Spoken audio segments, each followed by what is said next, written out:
बंगाल वालों अगर बुरा नहीं माने तो एक बात अर्ज करूं हाथ जोड़ के, मस्जिदों के 2-2 करोड़ के मीनार बनाने की बजाय कोशिश करो कि वो 2-2 करोड़ गरीबों पे खर्च करो और उनको मजबूत करो। अगर हमारी कौम 10 साल में मजबूत हो गई तो 2 नहीं बल्कि 10 करोड़ के मीनार हम बना सकेंगे। इसलिए मेरी गुजारिश है, जलसों के खर्चे भी कम करो, शादियों के खर्चे भी कम करो और सब खर्चे कम करके अपनी कौम को मजबूत करो।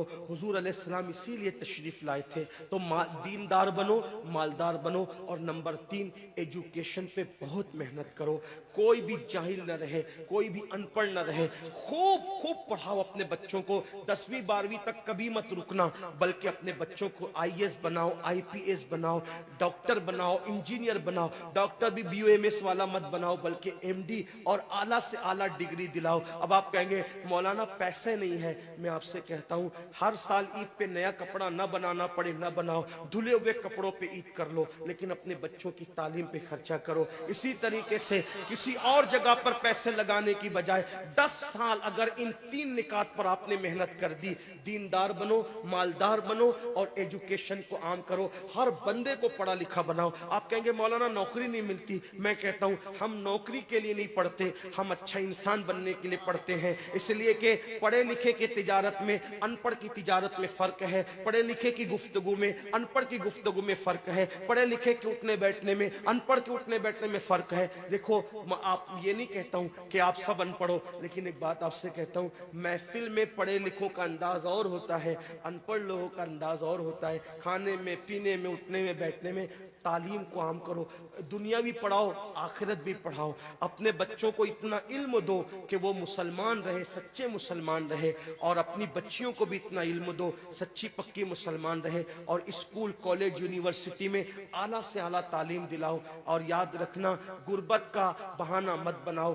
बिटिया की शादी होती है तो लाखों रुपए कहां से आते हैं, और आपसे कहता हूं 8 घंटे मेहनत करने की बजाय 16 घंटे मेहनत करो। मेहनत में पीछे मत हटो, अपने बच्चों को पढ़ाओ। सिर्फ 10-12 साल हिंदुस्तान के तमाम मुसलमान मेहनत करके अपने बच्चों पे मेहनत कर लें, कोशिश कर लें, काविश कर लें, तो देखना नक्शा बदल जाएगा। ये भी आपसे कहता हूं, एक बात कहता हूं, मना नहीं कर रहा हूं, अगर मुझसे गलती हो तो मेरे उलमा इस्लाह करेंगे, आप मेरी जात को देख के कबूल नहीं करना।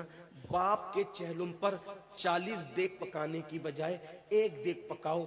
उन 40 देगों का खर्चा बचाकर किसी बच्चे की तालीम पर अपने बाप के इसाले सवाब के लिए खर्चा कर दो।